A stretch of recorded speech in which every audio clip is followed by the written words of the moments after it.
It's unfortunate I won't be able to use any of that in the cold open. Yeah. Anyway, I don't know. You probably pick something out of it. Yeah, maybe. That could be a good cold open right there, honestly. I think we just had one organically. It's a shame I won't be able to use any of that in the cold open. And then my just giant belch. And then we start the episode. Hello, citizens of De Niro Nation, and welcome to Our Hero De Niro, the only podcast where we are watching and recapping Robert De Niro's entire filmography. I'm Mike, joined as ever by my co-host Mike. No relation. And today we are here to discuss the 1991 film Guilty by Suspicion, starring, and I today mean that unironically, Robert De Niro. He is in this entire film. Mike, had you ever heard of this film before we watched it for the podcast? I have not. Nor had I. Nor, by the way, had I heard of this gentleman, Irwin Winkler, whose directorial debut, I guess this was. I understand that he was a big producer before he directed this film, having produced, I think, most notably Rocky, Raging Bull, and Goodfellas. But it's interesting they describe this as his directorial debut, because I've sure as shit never even heard of any of the other movies he's directed. Have you read this list yet? I'll just read them out to you to see if you've heard of any of them. Yeah, you go ahead and read the list for our listeners. So there's Night and the City, The Net, At First Sight, Life as a House, De Lovely, and Home of the Brave. The only one that I'd heard of was The Net. I know it's a Sandra Bullock thriller, and it's because they made a joke about it on Seinfeld. But as a producer, this guy is an icon. And even in the past 10 years, here are some films that you and me have watched, some of which we even enjoyed. Creed. A great movie. The Irishman. And The Alto Nights. Wow. Look at that. And he also produced a film that I've never seen, that I really want to see, but is like 3.5 hours long, which is the only reason why I haven't watched it. It's on my watch list, and I'm assuming it's also on yours. Silence. Is that on your watch list? Oh, is that the Scorsese Andrew Garfield samurai film? Yeah. It's the Scorsese samurai film. I don't know if it's a samurai film. I think it is, isn't it? The plot follows two 17th century Jesuit priests who travel from Portugal to Edo period Japan to locate their missing mentor and spread Catholic Christianity. So maybe the samurai dimension. Yeah, I think you might be imagining you might be thinking of more of a samurai dimension. Yeah, you might be imagining Tom Cruise in The Last Samurai. Could be. But in any case, it sounds amazing, and I really want to watch it. So as a producer, this guy is a legend. But as a director, I think it's interesting to describe this as his directorial debut, since he never really made anything of himself as a director. But this is a nice movie. It's competently directed, right? Do you agree? Yeah. Competently directed? Yeah, I don't have any big faults with the direction. And I think it's a testament to how strong of a debut this was. It feels like a pretty mature, well-made production. Yeah, it is. I mean, I guess you'd hope... Right. I mean, this guy, by the time he directed this film, he'd produced like 40 other films. And he had I think this is a pretty legendary cast, right? I mean, I know, right, that like directing is of course a totally different skill set than producing. But you would hope that with this many productions under your belt and this competent a team working with you, that you'd at least be able to put out a competent film, right? Even if it was the first one you'd ever directed, with that kind of experience and that kind of support in the production. Kind of buoyed by the creative team. Right. Yep. This is a nice movie. You want to just get into it? You have any updates or anything you want to discuss? No, I just want to comment on the budget here and box office performance. Yeah, please. Yep. It had a budget of $13 million, and it apparently was a disappointment. It only brought in $9.48 million. Yeah, it's interesting. And it also was a little bit tepidly received. It is a Roger Ebert 3.5 star, but it only has a 68 on Rotten Tomatoes. It's always interesting. Something that's been interesting as we've done this podcast has been the experience I've had engaging with Ebert's criticism relative to the modal criticism. Yeah. Usually that means a lot to me. But actually, when Ebert has had a higher review for a film we've watched for this podcast and the sort of modal consensus has been more tepid, I actually been tending to kind of go with the mode a little bit. And, I think I may agree on this film. Not that I don't like this film, but I think putting this in the same category as Roger Ebert's 3.5 stars is interesting. Like, this is just like a totally fine film. And I think a Roger Ebert 3.5 star kind of conveys legendary status to me. Yeah, I completely agree with you. I think this podcast endeavor has been showing me that, oftentimes it does make sense to trust the wisdom of the crowd, just like that Jeremy Piven TV show from 2017. Oh. Is that our first Wisdom of the Crowd reference? It might be. That might be our first Wisdom of the Crowd reference. That's fascinating. Just a little behind the scenes for you here. Mike and I hang out all the time outside of recording the podcast, and we talk about Wisdom of the Crowd probably 35% of the times we hang out. But somehow we've recorded 32 or 33 episodes of this podcast wherever we are, and this is the first time it's been mentioned. So there you go. Yeah, I love Ebert. He really is my favorite critic of all time, film critic of all time. And agreed. I love reading his perspectives, but he definitely had a unique viewpoint. Yeah. I mean, something to think about here, right? And I'm trying to think what was the other film that we watched where it was something that De Niro was really passionate about. And Roger Ebert was also really passionate about it. And we discovered, Rocky and Bullwinkle. We discovered it was because they were born in the same year, so they both grew up with it. I think similar to De Niro, right? And this will actually give us, I think, a relatively smooth segue into kind of setting the scene for what this film is about. I think it's pretty understandable that somebody like Roger Ebert would have a real soft spot, I think, for this film because of its subject matter, right? Mm-hmm. I mean, you're Roger Ebert, right? You were born in the late 1940s. You came of age engaging with fiction, and of course, in his case, especially with film, in the 50s and 60s, when there was this, in the modern post-industrial era, in the era of television and film and radio. So think about since the early 1900s, this relatively unprecedented draconian limitation that was placed on free speech.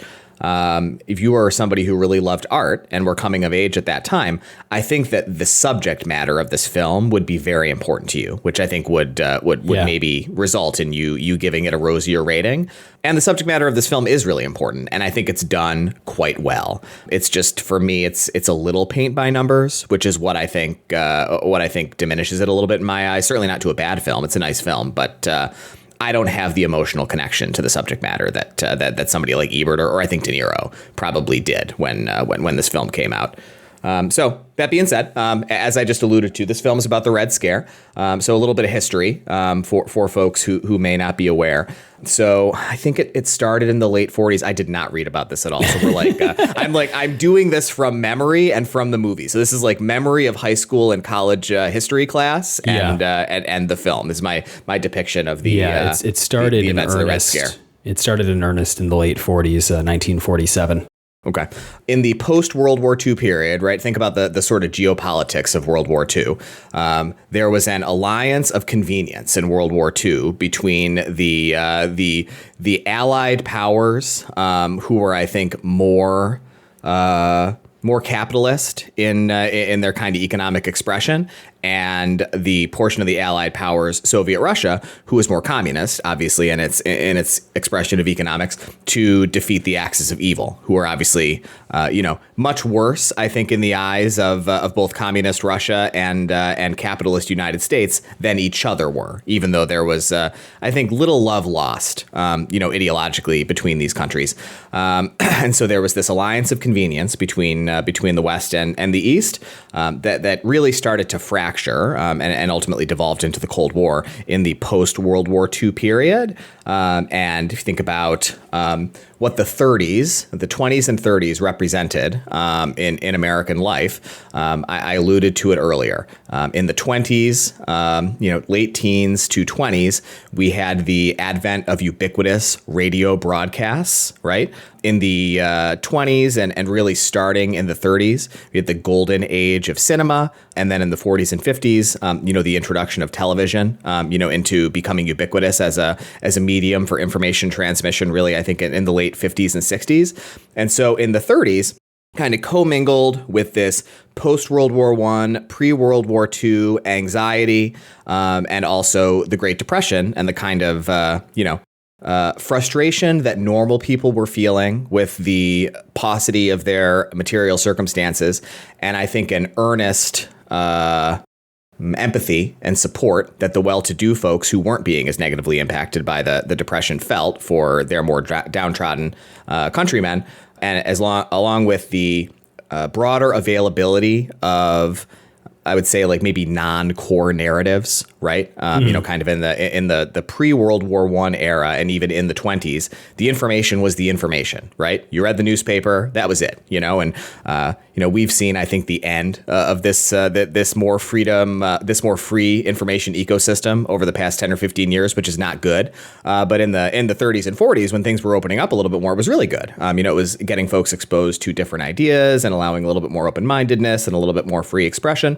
And so there were a lot of well-to-do folks in the 30s and early 40s who explored communist ideology, not as an expression of disloyalty to America or to American values, but out of, I think, a much more earnest and well-intentioned leftism, similar to the more earnest and well-intentioned tenets of leftism that we have in parts of the leftist movement today, to try to find ways to make an economy that worked better for everybody, given the struggles of the Great Depression.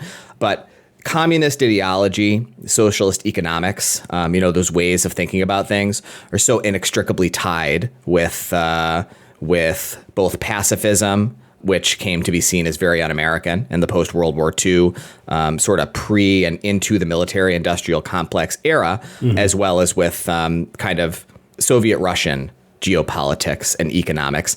And so in the late 40s, as Mike alluded to, and into the 50s and 60s, there was a lot of victimization of these people who had participated in these discussions about socialist ideology.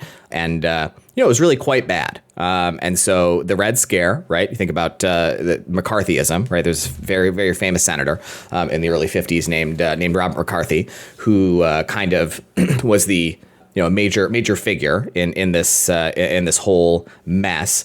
Essentially started this movement to investigate what was, I think, explained to the general public as communist operatives, but were really just, people talking about ideas in a way that wasn't very serious. I think fundamentally, right, we'll talk about this a little bit more. This movie, I think one of the ways it fails is it really doesn't do a very good job of showing why this is ridiculous, right? And I think that's the most important thing to acknowledge here is like, there's no politics to this, right? It's like you're either wrong and stupid or right and smart.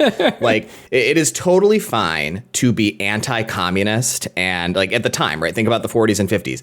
It was, if you were a smart person, you could very easily keep these two same ideas in your head. Communism is bad. American values are worth defending. And also Hollywood creative types and the scripts they're writing and the conversations they're having with each other are not a national security threat, right? It's like if you were for this kind of McCarthyism, like Red Scare politics, you were just a fucking dipshit. Like it didn't matter like what your political beliefs were. Like you were just a moron who like didn't have any idea the way the world worked.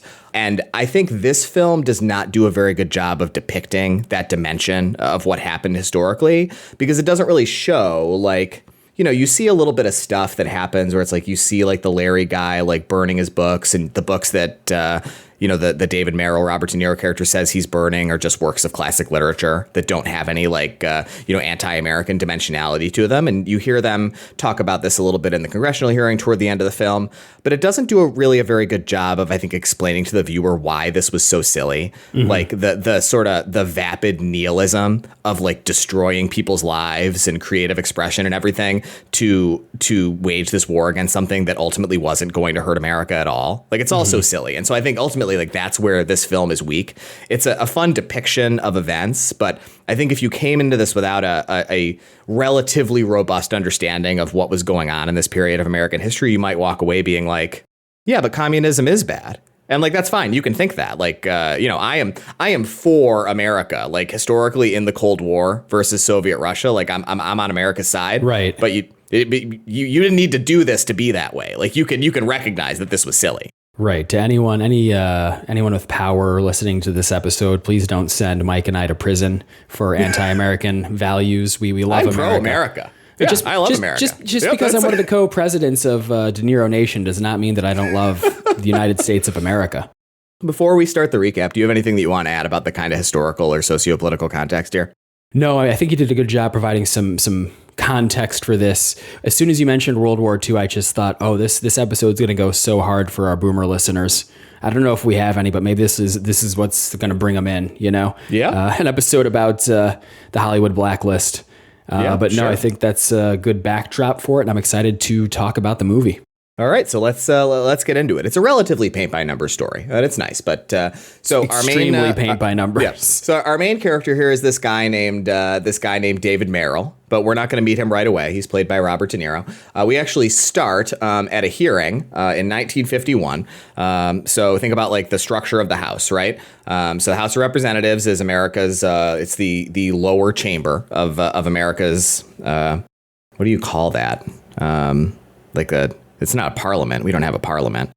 And it's not just like a Congress, like a lower chamber of, well, whatever it is. It's our lower chamber, right? We have a bicameral legislature in America. There's the House and the Senate. So the House is the lower chamber. There's more people and there's more committees. And so the House meets occasionally for like hearings and investigations and votes and stuff. But a lot of the business happens in smaller committees. And so a lot of the business that we see the House engaging in this film is in these smaller committee discussions. And so we start with one of these smaller committee discussions just happening in a conference room. And some of the folks on this House Committee on Un-American Affairs are questioning this guy named Larry, about his involvement with communist politics and, what he knows about peers of his and what involvement they had with it. So we cut to a train station and we have our first De Niro sighting. I wrote it down, but would you like to say it? I'd love to, man. That's just tradition, First De Niro sighting was at 2 minutes and 42 seconds. That's fascinating. Why'd you make a face? I think I must have a typo because I wrote 3:41. So I'm guessing I fat fingered the keyboard when I was typing the 2 and like accidentally wrote a 3. Your copy just had a minute of silence at the beginning. Off. I think we could chalk up to maybe me being a little faster on the pause than you were when I noted the timestamp. But I'm guessing I just fat fingered the 2. Or it's like a Bernstein Berenstein Bears kind of situation. I do want to say, too, that the House of Representatives is the lower chamber of Congress. The Senate is the upper chamber. I said that. Well, then, you said it wasn't. You're like, it's not just the Congress.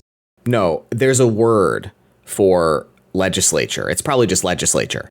Probably. Like bicameral legislature, I think, is what it's a component of, because both like parliamentary systems and congressional systems, there's the same word for like what that is, like that kind of representative governance. It's probably just legislature.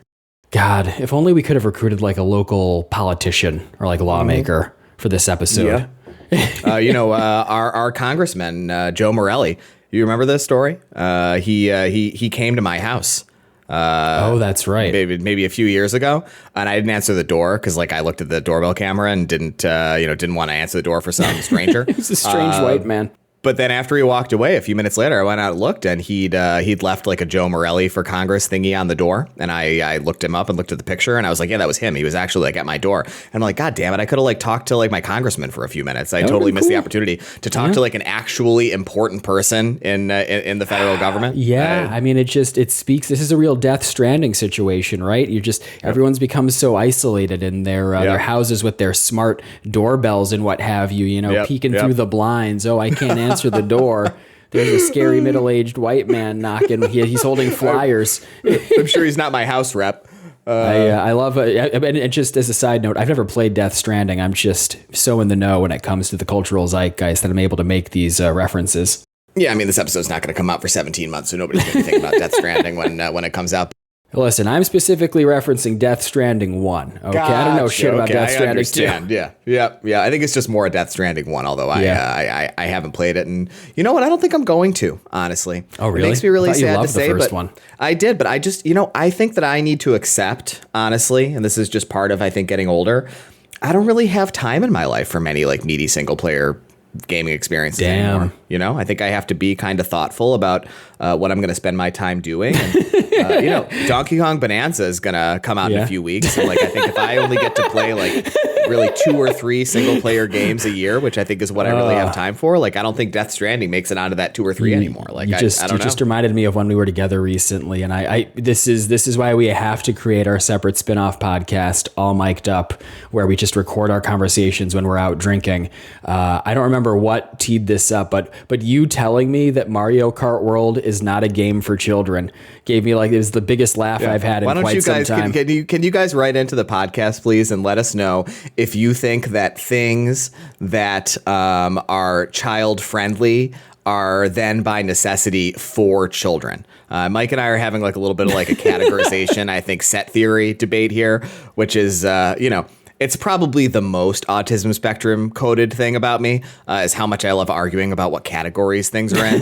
So why don't you guys write in and let us know what you think about that? Because also in this conversation, we should link these in the show notes for this episode. I think it would be fun. Recently, the New York Times did this little audience reader poll where they asked their readers to just submit. I think it must have just done it from the IMDb database, right? There was a pick list what their 10 favorite films of the 21st century were, and Mike and I both did it, and we can link screen caps of them in the show notes for this episode so you can see what our respective 10 favorite films from the past 25 years were. But there were 3 children's films, as Mike would say, on my top 10. I had the Hayao Miyazaki film Ponyo and the Pixar films Inside Out and Up. And Mike said that he likes movies for grown-ups, so he didn't have any children's films on his top 10 list, which I told him, and I will hold, is an incredibly cringe thing to say. So likewise, write in and tell us if you think it's cringe to look down your nose at films that are made for children, or if you agree more with Mike. OurHeroDeNiro@gmail.com. Oh, yes. Thank you for saying so. Yes. OurHeroDeNiro@gmail.com, please. Yep. Just write on a blank piece of paper and jam it in the mailbox. Throw it into the wind. Yeah. Just you have to make it into a paper airplane and fling it, and we will receive it somehow. Oh, so true. So anyway, there we go. Nice little aside there. So we've seen Robert De Niro either at 341 or 242. Who knows who's right? And he's coming back from France. He has been in France doing location scouting for a film that's been optioned and that he's expecting to direct. And so, like I said, the guy he plays is this dude named David Merrill. His friend picks him up. He's got some silly name, it's Buzzy or Birdie or something. What's his friend's name? Bunny Baxter is his friend. He is played by famous character actor George Wendt of Cheers fame, something Mike would usually mention, but he didn't speak up and say it, so I'm going to say it. Well, you said it before. I didn't realize I had rushed to mention that. Did you watch Cheers at all? No, never did. But I know who George Wendt is. I watched the first 3 seasons a few years ago. I actually started it when I was visiting my cousin Ashley, cousin of the pod. Hey, and it's a really good show, really funny. Well, listen, I like a good. Wait, hang on. Is it single camera or multi-camera where it's shot on a set with an audience? Multi-camera. But either can be a sitcom. I don't know what you said. I know, but it's a specific format, right? The Office is one type of sitcom that's not like that, and Cheers is the other type of sitcom. Yeah, Cheers is multicam. Yes. Yeah, okay, multicam. Well, I hope I said it right. We'll hear it when we go back and listen to the episode. But there's Mike's clarification. In any case, so the bunny guy, George Wendt, he picks his friend David up at the airport, takes him home, and at his house there is a surprise party for him to welcome him back from France. There's a bunch of people there. Critically, the guy Larry from the earlier hearing is there with his wife, who's a red-haired lady played by Patricia Wettig, whose name is Dorothy. And she and her husband Larry have an argument, and she storms out of the party. And the argument they're having is essentially about Larry having informed on his friends, many of whom are at this party, when he was in the House committee questioning in the opening scene. And we see a cut in the scene as well, out to an FBI investigator who's looking at license plates at the party, taking them down. And when the Dorothy lady leaves the party, David, Robert De Niro's character, follows her. I referenced this earlier. And when he gets back to her house, the Larry guy is burning a pile of books outside of his house, some of which are mentioned to be like, I don't remember what they were, but like totally banal, like works of classic literature, like Catcher in the Rye, and like just total, like, stuff that we now recognize, is not communist propaganda. But, plenty of that stuff we're probably going to be lying and saying is like gay propaganda soon. So, everything old is new again, as I referenced when we were discussing the socio-political moment before we started recording. So next scene, David goes to visit his son. So it is established, I think, subtly in this scene that David is divorced from his ex-wife, lady named Ruth, who's played by Annette Bening. But they have a very cordial relationship. It seems like they co-parent their son, kid named Paulie, like in a very harmonious, agreeable pretty fashion. Ideal co-parenting situation. Right. Yeah, it seems awesome. Like, and she's awesome. Like, I love her. She seems like an extremely supportive ex-wife for him. Yeah. Like, I found her a very compelling character. One of the most compelling characters in the film. I hope my future ex-wife is that supportive. So he goes to see his son, and his son wants David to take him to school, but he's too busy to take him. And Ruth remarks to David that his son is in a play that's going to be put on next week, and his son really wants him to see the play. And David says that he thinks he may already be in France working on his movie. And so we're establishing in this moment, right? And this will be referenced several times later in the film in a way that ultimately I think is kind of meaningless. It's just like a character beat that is never explored in any kind of meaningful way. That David really cares about his work, right? His work is his priority. It's not that he's like a bad father or anything, but being a father is not his main priority. And that is why he is divorced from his ex-wife, because his family was never his priority. His work was always his priority. So David goes to see a screening of some takes of, I think, a previous film maybe he developed or he directed this in post-production. Now, there's I think a character at the front of the studio, and I didn't note who this was, but I think this is a major character, right? Is this, what's this guy's name? The like studio head who's always almost firing Robert De Niro in the film. Which character is this? Oh, man. You're really putting me on the spot here, man. I think it's this Daryl Zanuck guy. Yes, I think it is. Yeah, played by Ben Piazza. So this Daryl guy is up at the front, and he invites David to come up and talk to him and essentially tells him that he's got these PR issues, which are, the foundation of him essentially being put on the blacklist. So a little bit more information, right? So we don't really talk about the mechanics of the Red Scare, right? So let's explain the mechanics of the Red Scare, right? So the way that it worked was this House Committee on Un-American Affairs, they would call somebody in and they would threaten to charge them with treason, contingent upon whether they would inform on their friends and colleagues. And just think about the dynamics at play, right? Like, it's all fucking trumped up bullshit. None of it matters. But the government holds all the cards in this situation. And so there is a strong incentive to embellish the truth, to confirm the expressed biases, of the House members who are asking these questions. And so what happened was essentially, it was this domino effect where people on trumped up charges would be called in to inform.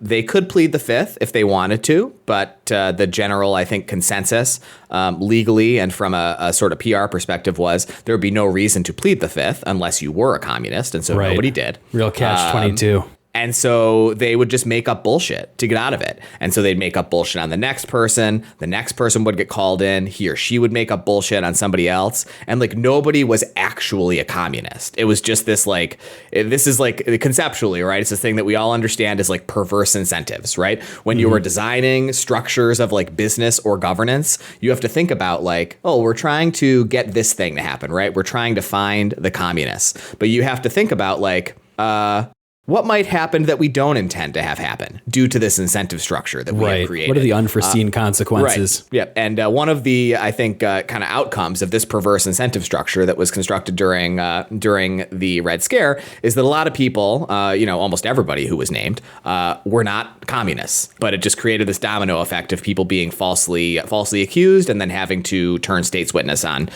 somebody else.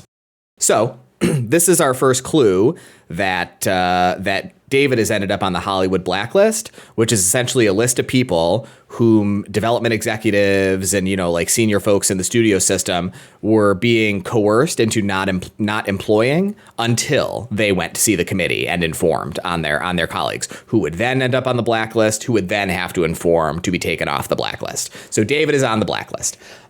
This gentleman, Daryl, he wants David to go see this attorney, guy named Graff, who's specializing in helping to deal with these blacklist situations. So David goes to see the attorney. They go to a hotel for discretion purposes. And this is where I first noted, and I think it's so true, that I think the sound mixing in this film is a little bad. It's the one thing about it that I did not find competent. Yeah, there were some moments where I had a lot of trouble hearing the dialogue relative to some of the other noise happening. That did not stand out to me, but I listened with my AirPods. What did you use to listen? Your sound system? I used my speakers, yeah. Yeah, interesting. Yeah. So, essentially what happens in the scene is the lawyer, Graff, and his right-hand man, maybe some kind of fixer or something, guy named Ray Carlin, are encouraging David to share information about people he knows and their supposed associations with the Communist Party, and he refuses to cooperate and leaves very angrily. And so we're establishing the character and the whole point of this narrative at this point, right? Like, the point is that David is the one principled man in Hollywood, essentially. Like, he is going to refuse to cooperate, and he's going to get totally screwed for it, essentially. I just have to say, part of this stacked cast, Ray Carlin, played by the late, great Tom Sizemore. One of the realest to ever do it. Yeah, I forgot to mention that. Yep. He just looked so young. It was striking. It was only 4 years, earlier before Heat. Yeah.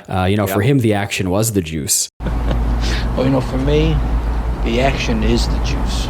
So he goes to see his sons play, and there's just a lot of tension and awkwardness amongst the parents in the audience, all of whom are Hollywood types. The vibe must be so bad. That's going on.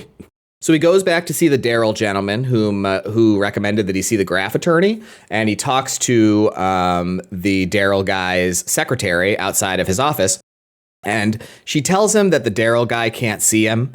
And it's hard to explain why, but it's just very clear implicitly in the scene that it's bullshit. Like, she says that he's too busy to see him, and like his schedule's really full, and like it's just very obvious that he's being ducked. Like, the guy's schedule is not really too full to see this like big shot star director, David Merrill, who's like ostensibly one of his favorite people who works for him, makes a ton of money for the studio. Right. So he is able to kind of push his way through, and the Daryl guy won't really talk to him. He just says something like sort of mysterioso, like, hey, you should have done what I told you to do, basically.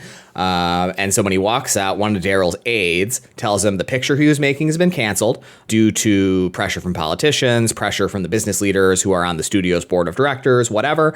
And it turns out he was given an advance to make the film of, I think he said $50,000, which, as a reminder, was probably like $500,000. A lot of money. In the early 50s. A ridiculous amount of money. And that the studio wants the advance back, and in care for the advance, they'd taken a lien on his house. So he already spent the money. He can't give it back. And so the studio is going to repossess his house as collateral for the advance that he can't pay back. So we're already seeing it, right? Like, his life is falling apart very quickly due to this. And just as an aside, right? I think this is pretty historically accurate. I think this kind of thing happened all the time. It's pretty messed up. Like, it's hard, right? We felt a little bit of this during the LA fires last year. And so I think it's worth acknowledging that sometimes I think there is a hesitance to feel really sorry for like super rich, well-to-do types. But a lot of super rich, well-to-do types didn't do anything wrong to get to where they are in their lives. And like, surely the things that happen to them by virtue of their standing in society are not as sad as some of the things that happen to less well-to-do people. But it's still sad, like, I don't know, this guy, like, he was doing his job and he seemed like he was good at it and he liked it and he loves his kid and he's got a good relationship with his ex-wife. Like, seems like a good guy. Seems like a solid guy. Yeah. Right. Their whole lives are about to be completely ruined by this for absolutely no reason. Like, it's pretty horrifying to think about, honestly. And one thing I want to say about the accuracy of this film is that I don't know how true this claim is, but I did read online that apparently the original script of this film, it was actually more biographical, and it was about these Hollywood screenwriters who were communists and lived through the Hollywood blacklist. But when Winkler purchased the script, he had it rewritten so that it was about someone who was falsely accused of being a communist, which I think is interesting, turning it into a period drama about someone who actually wasn't a communist, but being caught up in that hysteria. That's interesting. Yeah, I didn't know that. That's thanks for sharing that. So he returns to his house, and Ruth is there, and she's let herself in, as their friend Dorothy, the redheaded lady, is, quote unquote, having trouble on her film. So they go to see her, and she is having a breakdown in her trailer and says that Larry, her husband, who informed on his friends, came back to the house the next day after she kicked him out for informing with an FBI agent, and had told them that she was a communist and also was an unfit mother due to her drinking and whatever else. And so the FBI took her kid. And she's really upset. This is also insanely fucked up. Like this made me angry, honestly, like thinking about this happening to someone. Like I got kind of like red hot with rage, like in this scene. I was like, Jesus fucking Christ. Like, yeah, I agree. I mean, Larry played by the wonderful Chris Cooper, great character actor. Seems like a huge piece of shit. Like, really? It's like, it's one thing. It's an interesting moral quandary, so I'm sure we'll talk more about it kind of during our closing thoughts. This idea of whether or not you would get sucked into this and rat on your friends. That's one thing, but like ratting on your wife and mother of your child, I mean, Jesus Christ. Right. It's unbelievable. It's like, it's got to be one of the absolute worst things a person could do. Like, it's pretty sickening. You think he just once he got going, he couldn't stop. Like he's in the committee and they're like, okay, thank you, Mr. Larry. That'll be all. And he's like, oh no, I can give you like 10 more names. Oh, my wife too. Like, Jesus. It's just a total piece of shit. Like, just keep banging the gavel. Stop giving us names. So David goes to a restaurant and confronts Larry, and they almost have a physical altercation about this, and David is essentially kicked out of the restaurant. So let's, I want to pause here for a second and use this as an opportunity to talk about De Niro's performance. Sure. I loved it as the leading. As the leading role in this film. He really carries it. It's mostly restrained, and it's really interesting in this particular moment. We get a few moments where we see his rage come out, and it's so effectively used. It's not overdone, and this is a great example of it when he confronts Larry. He really lets the devil come out in a way that's super interesting. Just really like it pulls you in because you don't know how it's going to go. Obviously, Larry's a huge piece of shit for doing this to his destroying his family essentially, but it just shows how high the stakes are. So I really loved the performance. Oh, I completely agree. And this for me, too, there were many moments in the film where I was really taken with De Niro's performance, and this was a big one for me. And I think part of what makes this so effective is it wasn't depicted, right? But like this is a 1-2 punch, right? This thing that happens between them in the restaurant happens 12 seconds after we find out what Larry has done. And so as a viewer, you are also upset. Right? Like the film does a good job of making you feel that way. You feel the same way that De Niro's character feels based on the way they've edited these scenes together. And so like, yeah, the performance is amazing, and it's been very restrained and sort of subtle up until this point. And so in this moment when he finally blows his top, you are feeling the angriest that you felt for the whole film so far as a viewer. And so it like really works emotionally. It's super, super effective. I also think De Niro is really cool in this movie. Like, let's talk 100%. Let's talk about some other stuff about it that I really love. So 1, De Niro, incredible, as we're discussing.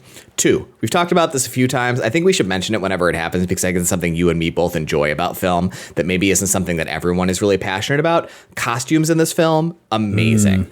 Really accurate period costuming, really cool suits. But critically, They do something really well with the costuming that I think is subtle, that's hard to do, where everything everybody is wearing is very period appropriate, but it still tells you things about their character, right? Mm-hmm. David never wears suits. He dresses very well, but he wears more flannel. He often looks like a little bit disheveled. He has a little bit more of, I think, what passed for casual dress in the early 1950s, and it tells you about his character, right? Like, he's an intellectual. He's a serious person. He knows how to act tough when he has to, but usually he's just sitting in his study, like reading, and that's kind of the way that he is. And like everything about the way that the film is shot, the way the costuming is done, the way De Niro chooses to deploy the different ways that he acts, it conveys subtly a real sense of like who this character is. And it's really cool. It's a super, super effective just piece of work to tell you about this guy. No, I completely agree. And also the way that he's styled in terms of his hair and stuff. It's interesting, again, because this is only, was filmed 4 or 5 years before Heat.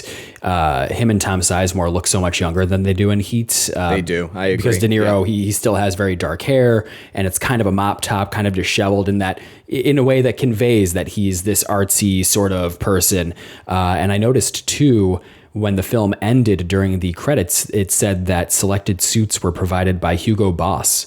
I didn't notice that. That's cool. I must not have watched that far into the credits. Yep. I like to let the credits roll when I'm kind of logging the film on Letterboxd. Yep. I'm thinking about my final rating, just to hear some of that end credits music. It's always fun. It is fun. So David goes to see some other guy. I don't remember who this character is, or why he matters. What's important is that he's played by Martin Scorsese. So Martin Scorsese is in this movie. He looks really, really young, doesn't he? Were you struck by this? Yeah, I sure was, man. Yep. Oh, I loved it, especially so soon after watching Shark Tale and raving about his voice performance in that film. To see him acting again, I was so happy to see him. He's a great actor. We don't really think about that as like a component of like, he doesn't do it much, right? And he's like more of a character actor than anything else. But like, what a like creative titan Martin Scorsese is. Like, he's what a cool guy. Yeah, and he exudes such a warmth that makes this minor role stand out in a good way. Yep, it's really, really cool. So he goes to see him, and David tells Scorsese that he's leaving the picture. We know he's being fired, but for whatever reason, he's kind of keeping that a little bit more subtle, I think, in the way he's talking about it. He goes back to his house, which soon he will be evicted from. And he wants to take his son to school, but his son's already gone on his own. Again, this is another one of those things that happens that's like, it seems like they're trying to tell you something about his character, and I appreciate the character development, like the fact that he like finally showed up for his son, but his son wasn't there. He like went to care for himself, basically. He got to school another way, but like, I don't think it's really borne out in a meaningful way thematically, and so it's a little bit of a miss for me. But that happens, and so he goes to talk to his wife. Ex-wife, Ruth, and she tells him that people think he cares more about making movies than anything else. He expresses skepticism, and she says, "It's true, isn't it?" And he doesn't say anything. It's like, it obviously is true. Like, right. It's like Walter White and making meth. Right. It's like he finally admits, spoiler alert for Breaking Bad, he finally admits to Skyler in the last episode that he wasn't doing it for his family. He was doing it for him. And it's like, yeah, man, except for like the dumbest fake alpha male chuds on reddit.com/r/okbuddy chicanery. I think everybody watching this show knew that. Didn't need to get to episode 63 to realize that you're a selfish asshole. I'm looking forward to my special Breaking Bad episode that I'm going to do for my birthday this year. You're going to cover all 63 episodes. Yeah, that episode's going to come out next week based on how far ahead we're. That's not true at all, man. And so the other important thing that happens in this scene is that she tells him that she's going to go back to teaching. This is good storytelling, right? Storytelling through essentially showing, not telling, through the dialogue, though. It's never said explicitly that she like used to be a teacher and quit because David became a rich, successful filmmaker, but like that clearly is what happened, right? And so now that he is no longer a rich, successful filmmaker, she's going to go back to work. And, this is a great moment between them, I think. Like, Annette Bening in this role she is also incredible. Like, it's like an incredible performance. And you can really feel There's this real warmth and familiarity between the two of them. Like they seem like they bring out the best versions of each other when they're together. And the way that David reacts to this is really believable and very relatable. Like he doesn't argue, he's not like an asshole about it or anything because he accepts the situation. But he clearly is, I think, rightfully shamed and emasculated, right? Like I think there must be a lot of pride that comes from making it so big that like nobody in your family has to think about money anymore and your wife can stop working and just be a homemaker. Like that's like, I would imagine that like feels pretty cool. And you feel sad, right? Being confronted with the reality that like she's going to have to go back to work because you can't get work, even if it totally wasn't your fault. So he's very cowed and muted and says that he will find work. Like he's going to find some way to make money to help support the family. Well, you know what I always say, twice the pride, double the fall. Yeah, it's the tagline of Breaking Bad right there. Tagline written by Count Dooku from Star Wars Episode 2. Does he say that in Star Wars Episode 2? It might be Episode 3, but that's a Count Dooku quote. My powers have doubled since the last time we met, Count. Good. Twice the pride, double the fall. Interesting. I don't think I remembered that. That's crazy, man. We should do a Star Wars prequels episode. So David leaves and he goes and has a conversation with Bunny. And Bunny is worried that when David goes to have his hearing, he will name him because making movies is what's really important to him. And David gets really pissed and leaves.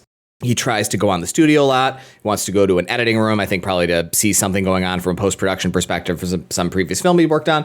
But the guard at the entrance to the studio lot makes him leave due to his being on the blacklist. And we see a montage at this point of him trying to find a job. He's sitting in his apartment, I guess, because he doesn't have his house anymore, right? Or maybe he hasn't been evicted from his house yet. He's sitting wherever he lives. To be, I don't know if I wrote it down. He will be evicted from his house at some point. He's not gonna have his house. Maybe it hasn't happened by this point.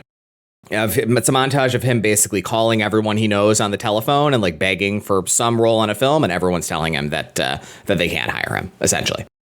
Okay, now he's getting evicted. Okay, so the eviction happens right after this. So he doesn't have his house anymore, and Ruth and their son have moved into an apartment, and so David moves into the apartment, and he's sleeping on the couch. They get into a fight, David and Ruth do, about how his work was always his priority over his family. And I noted here, this is, I think, the closest thing to a payoff we get of all of this stuff. See, what I think is a mess about this is like, I think thematically, like this is like a fun observation. I think it has value. It's really at odds, I think, with the rest of the film. It gets really thematically murky. We can talk about this a little during the closing thoughts, but I wrote here, he didn't invest in his family. He only invested in his career. And so now he has nothing because he doesn't have his career anymore.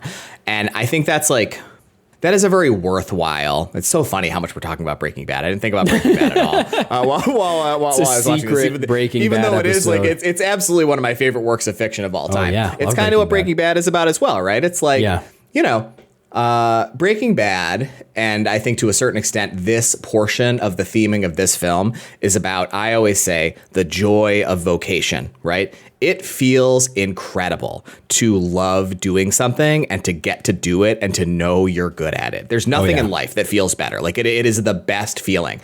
And Breaking Bad is about a very toxically masculine sort of lens on that dimension of life. It's intoxicating and sickening to feel that, to be able to do the thing that you love the most, be recognized for it as the best and get paid a lot of money. But it doesn't feed you, it doesn't make you a good person. It doesn't make your life full. And so at the end, when Walt finally admits to Skyler that he didn't do it for his family, he did it for him, for a smart viewer who understands human psychology and relationships, it's a very cathartic moment because it's like, as a viewer, we realized that 20 episodes ago that like, that's what the show's trying to say, is that it doesn't feed you, right? Like being good at something, it's not enough. You need to like love the people around you and like earnestly like take their priorities and their preferences into account when you're making decisions. And Walt didn't do that. And he's a monster for so many other reasons. But like the I think probably should be to a viewer most salient thing about Walt that's terrible in that moment is he's a horrible husband and father. You know, he is like a terrible man in his family, to his family, and lies for the whole story and says that he's doing things for them, even though he's obviously a selfish asshole who's doing it for himself. Everything I do for this family. Oh my God, it's so sick. But you understand, right? Of course you love Walt. Like we've all, well, maybe not everybody, but I certainly have, and I'm sure that you have as well. We've all felt what that feels like, right? That feeling that Walt feels when he's cooking meth. I don't feel it cooking meth. You know, I feel it being like a boring businessman. But you know, like story. Right. but you know what it feels like. But, you know, I'd like to think that at the end of the day, you know, I wouldn't jeopardize my family's safety to get to keep doing those things. And so to a lesser extent, I think we're supposed to understand that this is what David has done as a character in the film, right? Like he has prioritized his creative pursuits, how good it feels to be really good at stuff over, you know, watering the garden that is his family and his relationships with his ex-wife and son. And so now he's paying the price, but it's just a little bit of a mess. Like it doesn't really fit thematically with the rest of the stuff in the film. It's not going to be a recommendation, but like, you know, Breaking Bad it does a much better job of I think probably because it has 63 hours to do it, but like it's also just much more focused on this thing thematically about the like corrosive power of prioritizing your career over the people in your life. It's like it's not a good way to live. Like it's good to have a good career, but like you got to love the people who are in your life and take their thoughts and feelings into account as well. You're currently blowing the minds of every Breaking Bad viewer who just watched at a surface level and is just going, what? What? That's what it was about? When did what's subtext? Where he's got media literacy at an all-time low in American creative life well, nowadays people watch Breaking Bad in 15 to 30 second clips on TikTok. It's like those sorts of videos where the top half is the episode clip and then the bottom half is just someone like doing a Rubik's Cube or something. Like popping bubbles or something. We need to find a way to outlaw those videos. Like, those videos have got to be like 30% of the role in like weakening the American mind over the past 5 or 10 years. Like, that's not good. Kids shouldn't be allowed to watch that. Oh, no. Family Guy clips and Temple Run at the same time. It's been a while. It's been a while since we talked about my TikTok algorithm because I only check TikTok like, I don't know, 2-3 times a week at max. It's really not for me. You know, I used to be really big into Sopranos talk and I'm still in there a little bit. It's kind of sad. It's the algorithm has kind of moved away from that. So I still get a little Sopranos talk, but I get a healthy amount of stand-up comedy clips, which I like. I love stand-up comedy, get a lot of like Anthony Jeselnik clips, stuff like that. But and I'll stop and watch them because I enjoy a nice one-liner, a nice joke. Yeah. Every now and then I'll get those sorts of videos where it's like half of the frame is a stand-up clip from Jeselnik or whoever the comic is, and the bottom half is those just someone doing something idly, like popping bubbles or doing something totally disconnected. And I'm just like, this is insane. Like the attention span of the average TikTok user is so short that they can't watch one joke be told. There has to be another video you could look at while you're looking at the video, like just if you get bored. Because there's a certain level of commitment to sitting down and watching a whole stand-up special. Of course, they're long, an hour, 90 minutes. But like one joke.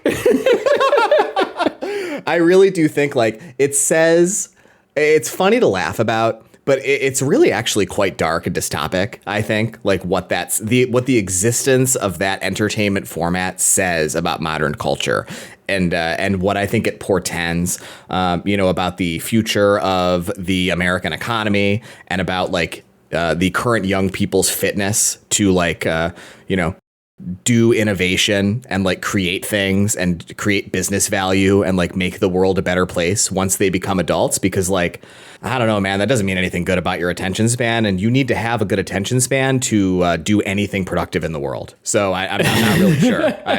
Maybe automation will save us before these new generations acquire any power in the workforce. Yeah, it's like, I don't know, I think it's pretty unlikely that we're going to have fully funded Social Security when you and me retire. But, if that doesn't go off the rails in the next 10 to 15 years, I think that the trust is at serious risk of being funded just on an ongoing basis due to the fact that all these people who can't watch one TikTok video at a time, but need there actually be two playing at the same time, how are they going to do a job that pays well enough to have the required taxation to fund my Social Security? Like, I don't know. I'd like to have that. I don't think I'm going to, but I'd like to. That's a nice dream. Yeah, it's not factored into my retirement planning, nor I hope is it factored into yours, because I don't think it's going to exist. We're willing to provide free, financial planning advice to the citizens of De Niro Nation. That's actually a little side benefit of being a citizen. You get a consultation with us. Sure. Yeah. It's just it's just another Reddit reference here, right? Just reddit.com/r/personal finance, my favorite subreddit. Yeah. Yeah. I hate it, by the way. I hate the people on there. Oh man, they make me seem not cheap. Oh yeah, it's crazy. It's like a totally normal guy with a totally normal relationship with money. Yep. Anywho, so they have this argument. That was a long aside. Yeah. So she says that thing, right? And then that I observed was an observation of him not having invested in his family. So he has nothing. And I just wrote, she's kind of right, because she is. And so he goes upstairs to see his son. Oh, and I didn't write this down, but it's important to observe. So before they had that conversation, there is a news broadcast playing on the TV about some accused communist who's going to get executed for treason, who's seeing his son for the last time, basically. It's pretty grim. Because I'm sure that guy didn't fucking do anything wrong. And so David goes upstairs to see his son, and his son asks if David is going to be killed. Because that's what they're saying on the news is happening, right? And David says, no, of course that's not going to happen. They'll just torture me a little bit, which is a horrible thing to say to your child's son. So Ruth comes upstairs and she's pissed about the argument they had, and she's pissed because David just said something so stupid to his son, who obviously has a totally justifiable concern about his father's safety that probably just he needs to be calmed about. A joke is not really the productive thing to do in this moment. The thing about David is he's in denial for a lot of this film. Yes. He does not seem to understand the gravity of the situation, how screwed he really is as soon as he returns from France. Yes, that's fair. And so she kicks him out. The way she kicks him out is very subtle. He didn't think he was going to leave, but Ruth says, Daddy has to go. And so David, he kind of looks a little dejected that this happens, and then he leaves. And so now he goes to New York. And I wrote here, it's a De Niro picture, so we got to go to New York. He wasn't going to stay in LA for the whole movie. Honestly, I forgot. I was like, oh, we're doing one in LA. And sure enough, he's like, no, I need to go back there. I gotta go home. He has a limited power reserve for being anywhere outside of New York. He needs to go there to recharge. That's pretty funny. So a lot of stuff happens in New York, right? I don't think we need to talk about too much of it in too much detail. He goes to see a stage show, and so we get another great storytelling through showing, right? Even though it's through the dialogue here in this moment. So we understand from this scene that David used to be like a Broadway guy. He used to write scripts and direct stage shows on Broadway. And so he goes and sees these folks, and he tries to get a job. It was kind of subtle, but I think doing probably ad development, right? He goes and talks to some ad executive about getting a job, maybe making I think filming radio spots, right? Or TV spots or something like that, essentially. And so the guy wonders what ad experience David has, and he says he doesn't have anything. And so I've made feature films. Right. He's like, I've been making features for the past 7 years or something like that. And so the guy says something mysterioso, right? But it's very clear that what he means is he's going to ask around to make sure he's not on the blacklist before he hires him. And so he's not going to get this job, right? Because he is on the blacklist. He goes to the lady's house, whom he saw at the stage show, and they're initially very friendly, and it almost seems like they have a little bit of sexual tension between the two of them. But then as soon as he explains what he has going on, she kicks him out of her house because she doesn't want to be associated with somebody who's on the blacklist. So we're seeing here, right? He's totally iced out. He's even iced out with people from his former life who live 4,000 miles away from Los Angeles. He's out. I just want to take a moment here. I'm really excited to be able to do this. That character that you just referred to, the character name is Felicia. She's played by Roxanne Biggs. And I did a double take when it clicked for me and I recognized who this was. I'm guessing you didn't recognize this actress. No. Well, I did. Now I see, though, now that I've clicked on her Wikipedia article, I'll let you say it. You know exactly where I'm going with this bad boy. Yep. She is notable for playing Chief Engineer B'Elanna Torres in Star Trek Voyager, which I just finished season 2 of earlier this week. Star Trek Voyager, listen, I'm not going to go out there and recommend you watch Star Trek Voyager. I'm only 2 seasons in, and I love Star Trek Deep Space Nine so much that I think you should rush out and watch that before any other Star Trek series. I mean, The Next Generation, probably worth watching first, but really enjoying the show so far, pretty consistent, and she plays on the ship. She's a half Klingon, half human who... The conceit of Voyager is that it's this ship that it's pursuing like a terrorist faction called the Maquis. It's like pursuing them through the Badlands. They bring Maquis prisoners on the ship, and then they are transported to the Delta Quadrant of the galaxy. So it's about their return home, which is going to take 70 years unless they figure out another way. So it's about the Maquis and the Starfleet officers working together. It's like a TV version of Interstellar. Yeah, exactly. It's pretty much, anything that happens in space is like just a something version of Interstellar. It's one of my favorite space movies. Yeah, we saw 2001: A Space Odyssey pretty recently projected in 35mm film, and just Interstellar from the 60s. Exactly, just 60s Interstellar. But listen, I love Interstellar, but that's a very funny thing to say about like maybe the greatest film ever made. Like it's just it's about one of Nolan's, not even like one of his most critically acclaimed movies. But yes, please continue now that my Star Trek digression is done. Very happy for you. So she kicks him out. So he's totally iced out of his life, right? So we see he's got a job now at some kind of film equipment shop. Looks like he's doing repairs on maybe cameras or some kind of equipment in the back room. And an FBI agent comes in to ask the owner of the store if David Merrill is working for him. And tells the owner that if he stops working for him, they should tell the FBI that he's moved on so they can know where he works. So they're, even in New York, even though he's not doing anything important, he's probably getting paid like, the equivalent of the equivalent of like modern like $15 or $20 an hour to like repair video equipment in the back room. Like he's not like doing anything that, that is worth persecuting him over his being a part of, but they're still trying to ruin his life, even though he's not anybody of any importance anymore. He's just working in the back room of an equipment shop. And so David hears this conversation happening out front, and he goes and he confronts the FBI guy. So you can see he's breaking at this point. Like he's like, this is the first time I think since the scene with Larry, which at this point was about an hour ago. So it was a long time ago in the runtime. This is the second time we see him get upset, right? And so his rage and frustration at the injustice of his situation is bubbling over, and he doesn't do anything irresponsible. He just yells at the FBI agents, which like you probably shouldn't do. It's probably not a super great idea to yell at federal agents who are investigating you. But that's just me. So the FBI agents leave, and so he quits the job. Like he doesn't want to be drawing any attention to this film equipment store owner, who it seems in the scene is some old friend of his or something, somebody he knows from his previous life in New York. So he leaves and he goes back to his New York apartment and he calls Ruth. And so he goes back to LA, and Ruth is to pick him up at the train station or bus station. I don't know what we're supposed to understand, what kind of mode of transportation he took to get back, but not an airport. But only think about it. Do you really fly back then in the early 50s unless you were like really rich? You wouldn't, right?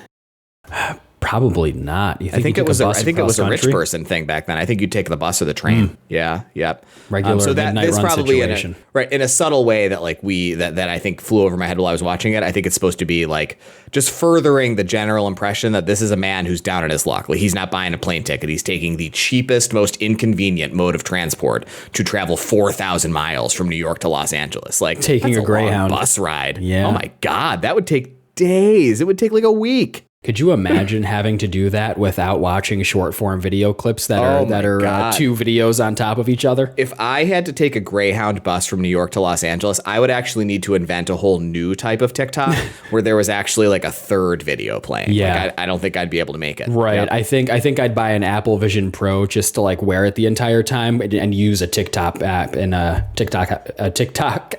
augmented reality.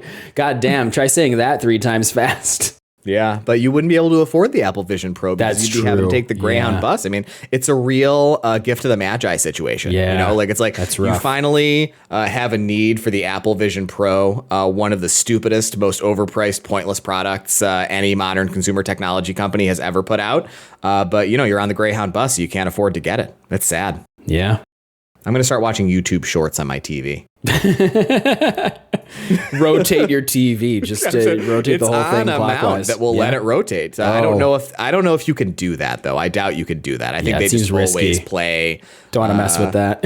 What's it called when it's not letterboxed, but the other kind of boxing? What's that called? Pillar-boxed. Pillar boxed. Yeah, I think it's just pillar boxed by default. I don't think there's a way to change that. So David's there. He's at the bus station and he has to wait. And we see a montage that indicates that he waits for a long time. He arrives in the morning or maybe the early afternoon, and we see a montage. And by the time Ruth picks him up, it's pitch black out. It's nighttime. So she says that there was an unscheduled teachers meeting that kept her late. And, you know, would not happen now, right? You'd just text and say you were going to be late. But at the time, like, it's like he just told her what day he was going to arrive, right? There's no way they possibly could have talked to each other. So if she was going to be late, there's no way she could have warned him that was going to happen. So he gets in the car and she apologizes for the argument they had before he left LA, and he acquiesces and he's like, no, you were right. So their relationship is stronger than ever, right? At this point, now that he's kind of gone away to New York for a month or two or whatever. So now he's staying on the couch, as I alluded to earlier. He wakes up in the morning and his son is trying to feed him a spoonful of Cheerios, nice bland Cheerios. That's one of my favorite foods. I love plain Cheerios. Yeah? I'll often have plain Cheerios and Honey Nut Cheerios in my kitchen. Yeah, I haven't been eating Cheerios lately though, because I've been on that plain shredded wheat shit for like the past year. I go through phases with bland cereals. Same. In my Well, life. I go through phases with cereal in general. Although real Mike back at you heads know that I eat my cereal dry out of the box. Yeah, single handful. Yeah. Just scoop not. some out. It's Yeah. all about the crunch, baby. No, disagree. So when his son is trying to wake him up, he realizes this is happening without his son realizing he's awakened. And so he gives him like a jump scare. And he seems like a fun dad, I wrote. Yeah. Ruth is in the bedroom. She's having trouble putting on a necklace, and he goes in to help her. And he makes a pass at her in this moment, like not in a creepy way. He just kind of like tries to touch her shoulders a little bit, and she's like, "Don't do that." And so she rebuffs him. His pass is unsuccessful, but she tells him that she's seeing Dorothy, the redheaded character whose husband ruined her life, for dinner that night, and invites him to come with her. And so next scene, they're at the restaurant and Dorothy arrives. And she's blonde now. And there's very little about the dialogue in this scene that needs to be said, other than that she said that she was speeding on her way to the restaurant. And even though there was a cop behind her the whole way, he never pulled her over. And so we're to understand, I think, from this that like the police are just following her, right? Just because she's on the blacklist, essentially. Yeah. She hasn't seen her kid in a month, and she's like totally insane. She's very manic in this scene. Really broke down. Yeah. She's like talking about how she hasn't seen her son in a month, but then like she excuses herself from the dinner and says the reason why she wants to leave is because maybe Larry is trying to let her see her son right now at this moment, which like obviously isn't true. So she's like both having like a manic break, but also like totally disconnected from what's happening in reality. And so she leaves, and David and Ruth are understandably like pretty worried that maybe she shouldn't be driving in her current psychological state. And so they try to stop her from leaving, and she insists that she's fine. But when she goes to drive away, she's backed into the parking space that she was in, rather than putting the car into drive. And she does this purposefully. This isn't an accident. Rather than putting the car into drive, she puts it into reverse and reverses hard off a cliff that was behind the parking lot. And so she kills herself. Vehicular suicide, essentially, in this scene. Yeah. If they hired me to do punch up for this script, when you see the flaming wreckage at the bottom of the cliff, I would just have a character off screen asking, "Do you think she's all right?" Because I think it's probably not a good. I think it's probably not a good idea to have a parking lot up against a very tall cliff like that and not have a stronger barrier. So ends the character arc of Dorothy. And I want to take a moment here and ask you how you felt about this character. I didn't really think about it, honestly.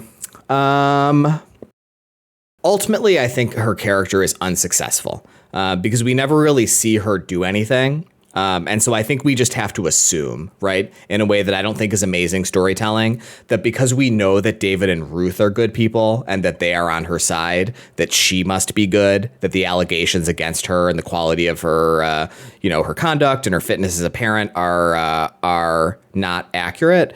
But that's never shown to us, right? And so that is like I think her arc is one of the weaker points of the film. What do you think? Yeah, I completely agree. It honestly was one of the big things that detracted from the movie for me, because they're using her character to kind of humanize the broader consequences of the blacklist. Yeah. But the way that it plays out, the way that it comes off in the film, it felt very forced and melodramatic to me. Like anytime she was on the screen, it kind of felt like I was suddenly watching a soap opera in a way that I really bristled at. It really rubbed me the wrong way. So I think that, I think it didn't do what it was trying to do it was trying to deepen the narrative. And instead, I think it was actually undercutting the more restrained tone of the film in a way that I personally really disliked. Nothing against the actress who played the character, but the script did not give her much to work with. Yeah, it's not her fault. She's really nice in the film. Okay, so she's dead.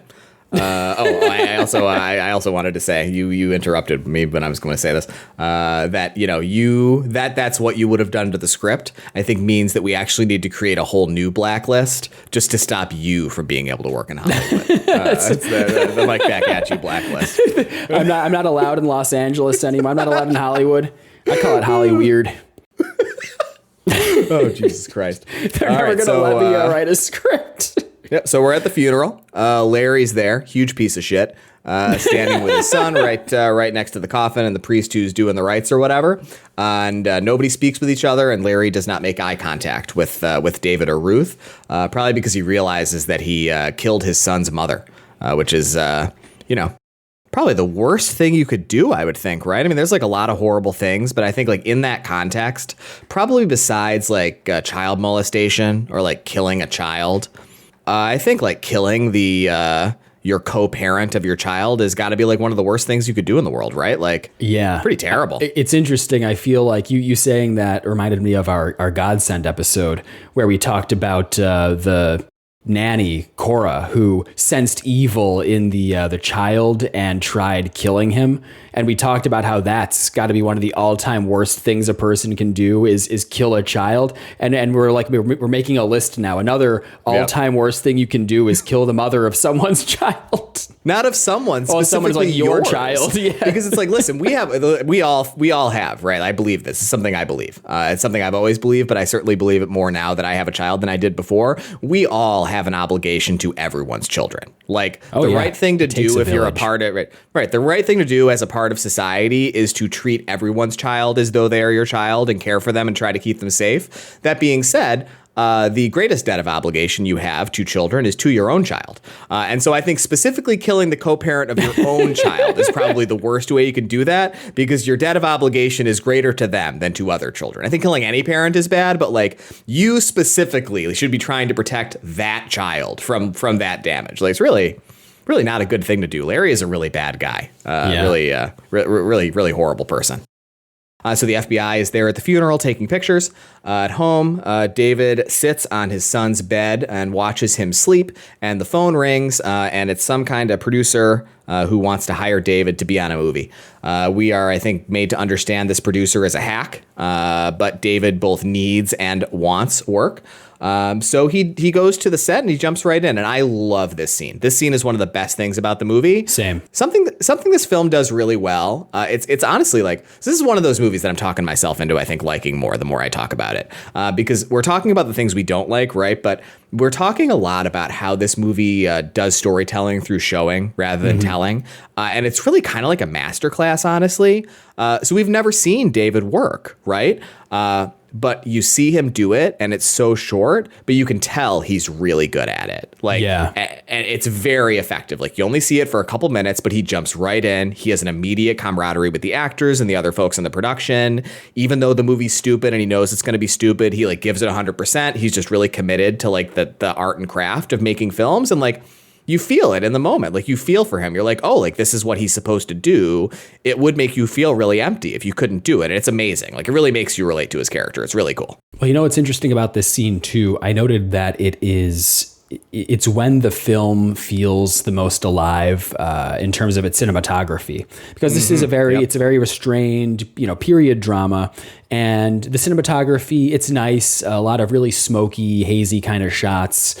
It's well shot, but in a very understated kind of way. But when we see David directing, getting into this and starting to direct a scene, we get a really nice shot where the camera rotates around him while he's introducing himself to everyone on set and kind of, understanding what's happening and getting ready to set up the shot. And it's really cool. It feels very alive. And you can tell like he's in his element for this brief moment in a way that's really interesting. I like how it's conveyed through the actual, visuals of the film. Yeah, it's not something that I rarely, I think about discreetly. This is really more your role in the podcast. But I think we get another fun allusion here to Breaking Bad, right? I'm not sure that any work of screen fiction and history has deployed the montage more effectively than Breaking Bad does, right? What's amazing is that Breaking Bad does montages all the time. Like it does montage storytelling, but it's never bad. I feel like montages are usually bad. Like it's like you're overusing them in most contexts. They're often cliche. Yep. There's not a single bad montage in Breaking Bad. And the way that Breaking Bad uses its montages, cinematographically and from an editing perspective, is to make you feel the way Walt feels when he's doing the stuff he does, right? Like it's like it allows you to paper over the more unsavory aspects of what's going on and just feel like him for a minute. Just feel that feeling of how good it must be to be like the world's greatest chemist and be making hundreds of millions of dollars, cooking life and society, destroying meth and destroying your family. And in those moments, right, we just get the music and like the camera work becomes more frantic and more lively. And like you really feel like, oh, it's intoxicating, this feeling. Like you can get how he got really hooked on it, like made him into such a terrible person. And yeah, you feel it in this scene as well. I never think about cinematography in that way until you make observations about it to me, to be honest. Yeah, I mean, I feel it obviously while it's happening, but like I couldn't have told you that happened until you said it. But now I remember it. They say 90% of communication is nonverbal. So true. It's a shame we're doing it in an audio medium. All we really get here is verbal communication. So I wrote, this is cool because we've never seen him work before, and De Niro is so good in this role. So this is the other moment, like his performance is really understated, and I like it all the way through. But similar to the restaurant moment that you alluded to earlier, this is the other moment in the film where his performance really like sang for me. Like this is a pretty incredible Robert De Niro performance, honestly. And it's subtle because it's so understated usually, but you see these few moments, and this is another one, you really understand David in this scene. And it's not just the cinematography, it's also the way De Niro acts relative to the way he's acted in the rest of the scene. And he is alive in this moment, similar to the way he was alive in the earlier moment when he got angry at Larry. Like when De Niro chooses to do a more maximalist performance tells you a lot about this character. And that's cool. That's great acting. Like he's right. Maybe the greatest guy who ever did it. Like this is one of his really good performances. That's why we're doing a podcast about him. Right. Yeah, definitely. Yep. He goes home. His kid is working on fractions homework, and David helps him out, even though he said he was bad at fractions and got a D in it when he was a student, which, I just wondered here, in the 20s or 30s when David was in grade school, do you think fractions was a whole class you'd get a D in? Like do you think they had fractions I got a back D then? in fractions. Like, no, I don't mean they didn't have fractions. It's just like fractions is just like a lesson for a week or two in math class. Like it's like that was cutting edge shit, man. That was brand new. I don't think so, man. I think fractions are one of those really old mathematical concepts. I think that one's been around for a really long time. Thousands, maybe even tens of thousands of years. I think probably fractions has been around, certainly at least intuitively. Whereas, famously in math, the concept of zero was only invented like less than 1,000 years ago. So that's crazy. There you go. Yeah, they just didn't have a way to think about that before, which is honestly fascinating to think about, just conceptually. Anyway, We cut back to another scene of David on the set doing the movie, and the producer comes to the set to fire David for being on the blacklist.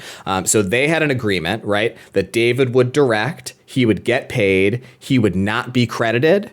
But crucially, in the earlier scene where we saw him being so good at his job, he introduced himself as David Merrill to all the other folks on the production, which I remember thinking, like, I don't know, probably not very smart, but you'd want to, right? You know? Yeah. But somebody probably reported on him, right, for being on the film, and so he gets fired.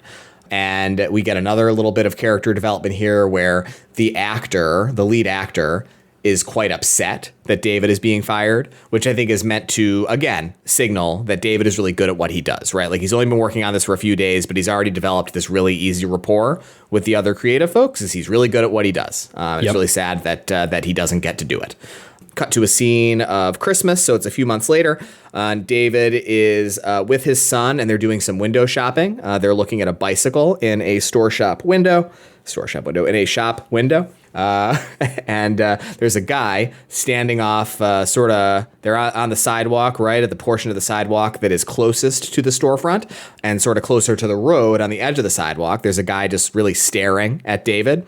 And so both David and we as viewers assume that this is some FBI guy or somebody following and watching David. And so David goes over and confronts him somewhat violently. He doesn't get physical, but he seems very upset very quickly.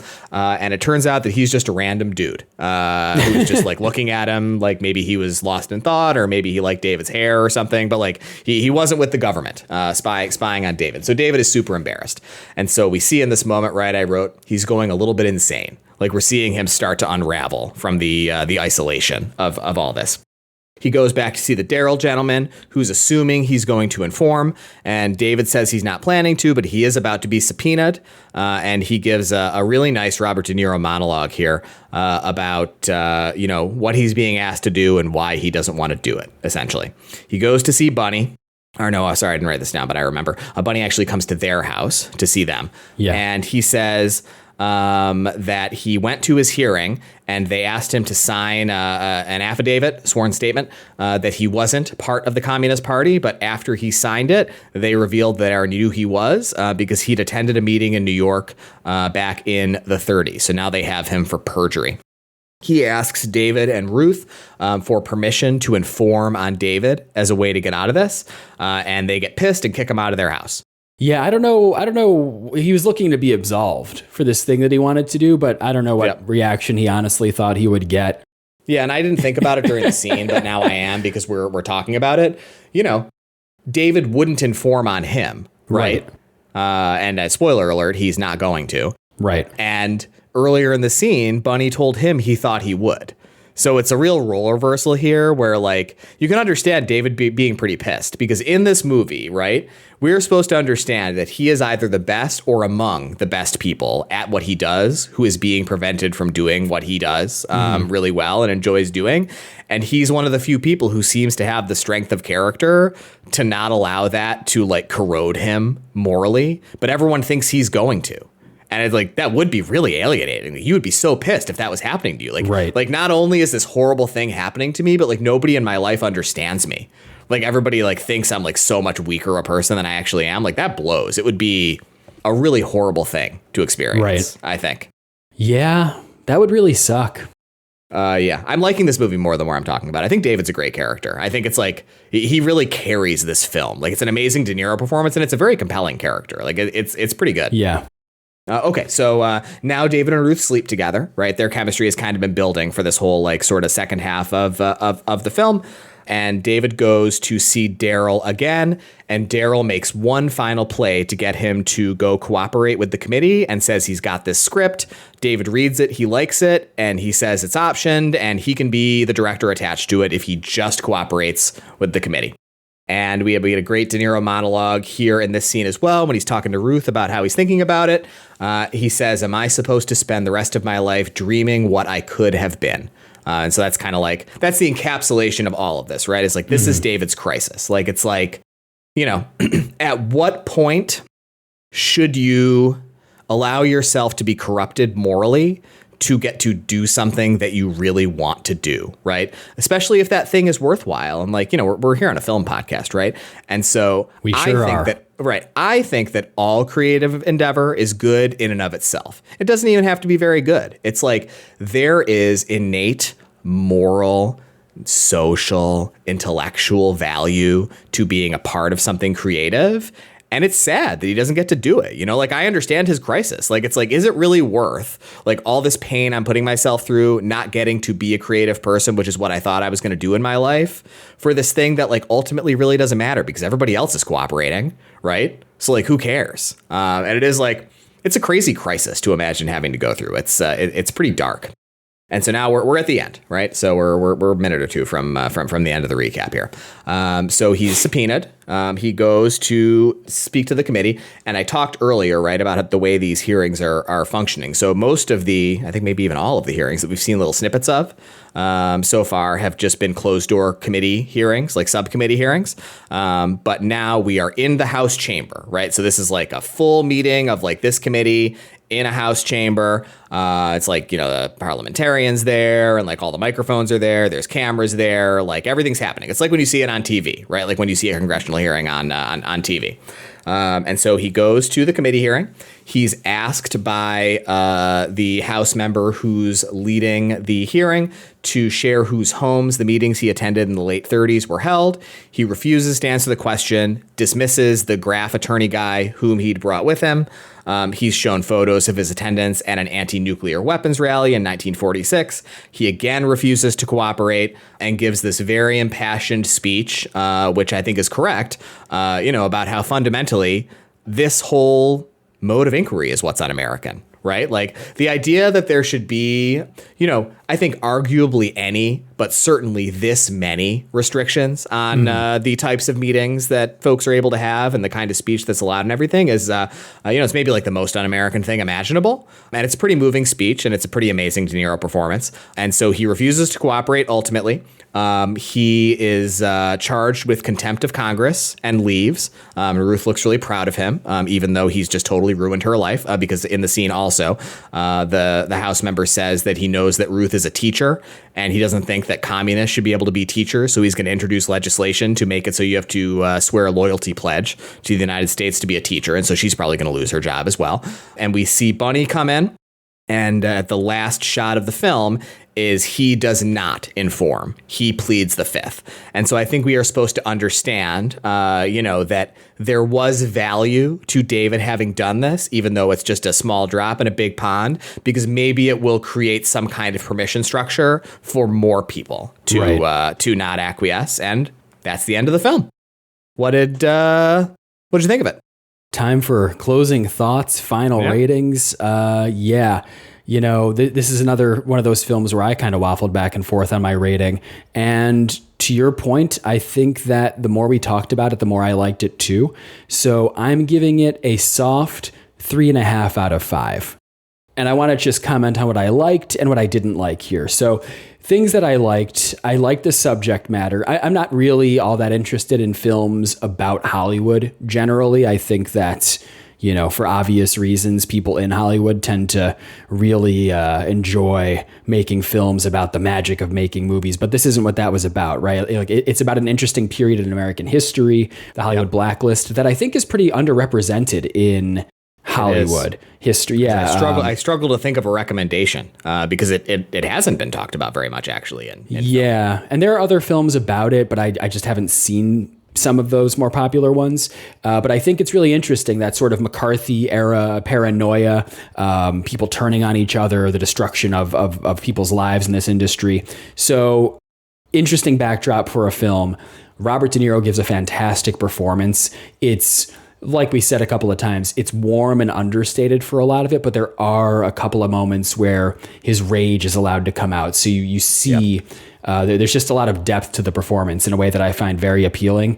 And I really like the moral tension in the film. Obviously, the film had to end the way it did with David sticking true to his principles and not and not ratting anyone out. But it's such an interesting quandary to consider while you're watching the film. What would you do if you were in those shoes? You know, would you fold like Larry? Would you be like Bunny, kind of pleading your best friend for this opportunity to do a thing that will destroy him? Or would you stand firm in the face of the potential destruction of your own livelihood? It's really interesting stuff. So that kind of carried me through some of the stuff that I didn't like so much. And so I think the big thing that I didn't like about the film was how, for me at least, it felt like all of the side characters were very underdeveloped. Bunny and Dorothy, their subplots especially, they felt very melodramatic to me. And I didn't find them very satisfying in either the way they played out or their conclusions. I guess Bunny more so than Dorothy. Yep. So I didn't love that. Like every time Dorothy was on screen, I was just kind of groaning. I was like, I get why we have to do this, because we need to see the consequences of the blacklist outside of David's immediate life. But it was too much for me. And the film's script is so predictable. It is so paint by numbers that kind of detracted from the enjoyment for me. But otherwise, I think it was a pretty fairly compelling, interesting film about this period in American history. I liked it. It was solid. I didn't love it, but 3.5 out of 5. What about you, Mike? What do you think about Guilty by Suspicion? I think that's great. Ultimately, I think I have relatively little to add in addition to what you said. I think you said it extremely well. I think that the strength of this film is in its theming, partially, and its general competence, and in De Niro's performance, and in the character of David. Everything else is like, it feels kind of incidental. And I want to talk about the theming here, because that's what I talk about, right? And talk a little bit more about why I find the commingling of the like family versus vocation theme a little bit of a mess, as it's attempted to incorporate into this broader narrative. At the end of the film, so we go through this whole film, right? And it is constantly suggested that David should have tended the garden of his family more, so he'd have something to lean on when he didn't have work to do. But then at the end, he does the thing he does, which I think we all feel is probably the right thing for him to have done. But it is the thing that is bad both for his career and for his family. So what was the point of that dimension of the theme? It has a lot of incoherence, I think, with the rest of it. And if we compare it with Breaking Bad, right, trying to do the same thing similarly, in the end, we understand that if Walt had done what was bad for his family, it's what would have, or if Walt had done what would have been bad for his career, it would have been good for his family. And so we get this kind of this scale with the weights on it, where we can understand the divergent paths that he could have taken with the decisions that he made, rightly and wrongly. We don't have that here. And so I find a lot of that to be a little bit messy, and I don't really understand why it's in the movie. I think it works fine as set dressing or character development, but for me, I really like to have some thematic cohesion. That being said, I'm a more generous rater than you are. And so I think with the things that you acknowledged, all of which I agree with, and with the observation I just made about the theme, I think I too land on a soft 3.5 star for this film. But, it would have been a 3 at the beginning of the conversation. So I feel the same. I think I learned a lot about it while watching this. I do also just want to acknowledge, I do find the question of what role you would play in this if it happened to you really interesting. But I think it's hard to think about, right? I mean, I don't know. What do you think? Like I said earlier, I'd like to think that I wouldn't cooperate. I think everybody would, but right. I don't know. In the That's moment, the thing. Right? Yeah. If on the other end of it was my ability to feed my family, I don't know, you probably would cooperate, right? If you're honest with yourself. Right. Especially the fact that the FBI is still on his case and hounding him, even when he's working a menial job fixing camera equipment. Because I thought before that I was like, whatever, I'd go back into marketing, Right. Listen, sure. Yeah, sure. Whatever. Do what you have to do. I'd work retail. I'd go back to Macy's. Who gives a shit? Yeah. If that's what you got to do for a while. But I don't know. Yeah, it's a very difficult question. And of course, everyone's going to say, oh, no, I would totally be above it all. But it's No, most of us would not, right? Like, you'd fold like a deck of cards, like fucking Larry. He's just burning shit in your backyard bonfire. Yeah, I mean that's one of the things, right? Like that's what makes The Zone of Interest, I think, one of the greatest films ever made, and jointly on both your and my top 10 films of the past 25 years. Well deserved. I think that it's not going to be my recommendation, but I think it does explore a similar topic from a different vantage point. Every person thinks that they wouldn't have been a Nazi in Nazi Germany, right? Which is absurd. Like it's like this idea that there was something morally corrupted at the core about Germans in the late 20s into like the early 40s, and like no, there wasn't. They were just regular people, being dumbasses the same way almost everybody is, and just going with the flow. And it's like if you'd lived in Nazi Germany in the 30s, you probably would have been a Hitler supporter. Like it's all very environmental. And that's the point of The Zone of Interest, is that when we see the domesticity of the character, I can't remember his name, but he was the director of Auschwitz, during the most horrible period of its existence as a camp. His life is very normal. He's just a regular guy, and he was one of the most evil people who's ever existed. But in his life, he was just doing his job, He loves his kids, he does normal things with them, and he seems like a totally normal guy. But when he goes to work, the boring bureaucratic managerial discussions he has are about the efficiency of gas chambers, right? Not the reach of some marketing campaign, in your marketing career, as you just alluded to. And we are all, in to a certain extent, just behaving in a way that is a factor of our environment, right? And so you probably would have cooperated during the Red Scare. Almost everybody did, and we love to lie to ourselves and imagine there's some nobility. We're better than regular people in history, but no, you're not. Why would you be? We're all just people, right? Right. I love The Zone of Interest. What an incredible film. It really gives you so much to think about. One of the greatest ever made. I'm not going to recommend it, but you should watch it. Easy 5-star film. Easy 5-star. Yep. That being said, given our ratings, do you have anything to recommend in addition to Guilty by Suspicion? Yeah, it was difficult for me to come up with a recommendation here this week, and I was going to go in an entirely different direction, but I actually ultimately landed on another 5-star film, not The Zone of Interest, but I'm going to recommend the 2023 Christopher Nolan film Oppenheimer. That's a great recommendation. It is about the Red Scare, right? To a certain extent. Yeah. Yep. So this is a film that obviously needs very little introduction. I think almost everyone saw it, but if you haven't, definitely go out there and see it. 5-star film. It's awesome. Yep. Really, really fun watch. But yeah, it's a biopic about J. Robert Oppenheimer, the father of the atomic bomb.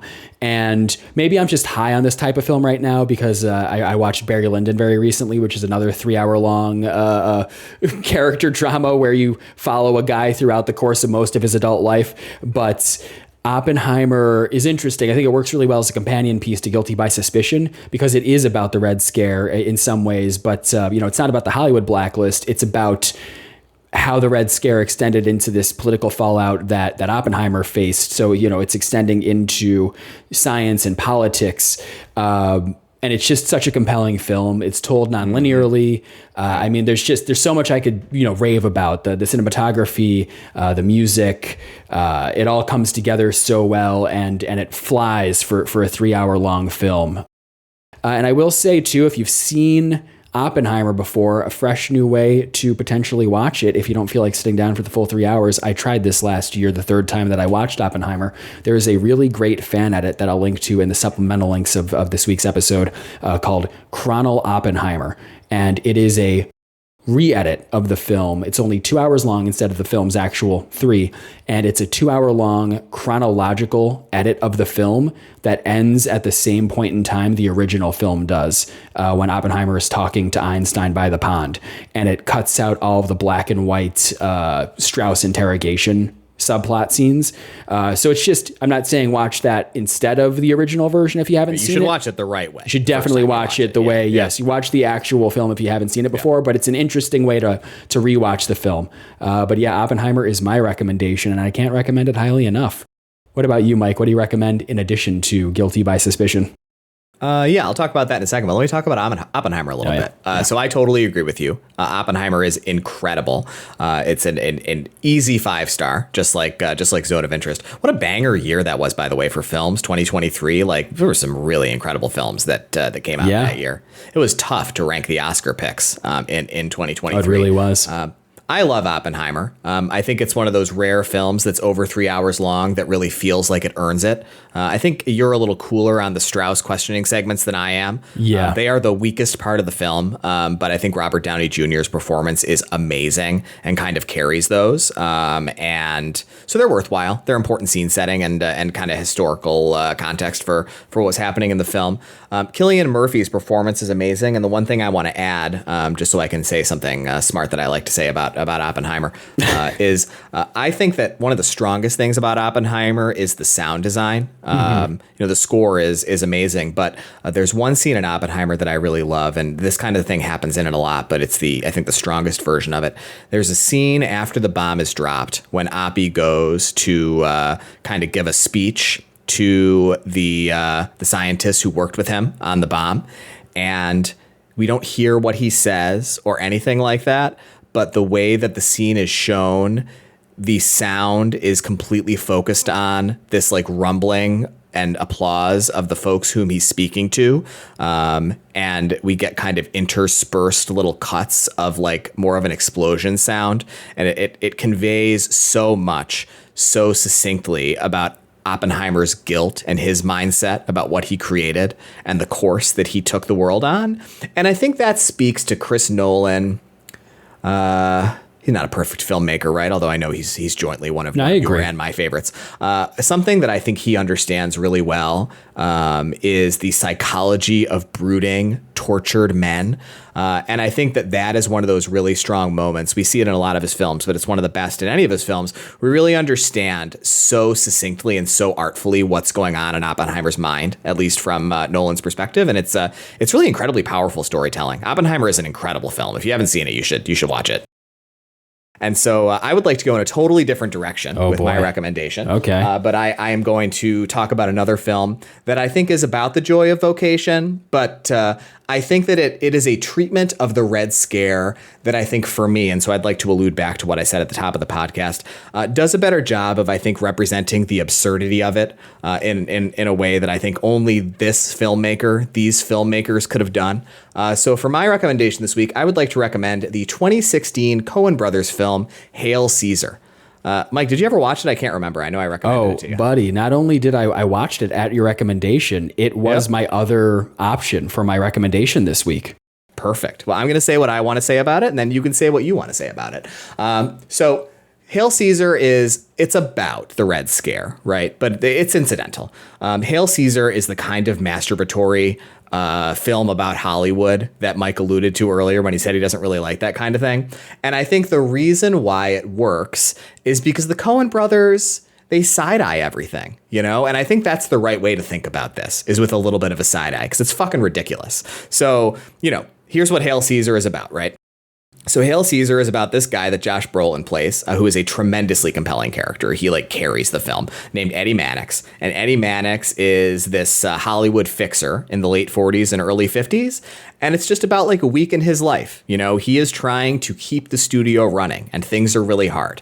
There's scandals. The Red Scare is going on. So there's the whole communist dimension to it all. And so there's this other actor who's played by George Clooney, a really famous leading man of this fictional time, a guy named Baird Whitlock, who gets kidnapped right before he's supposed to film the pivotal scenes of this biblical drama that the studio is making. And so he's kidnapped by these communists.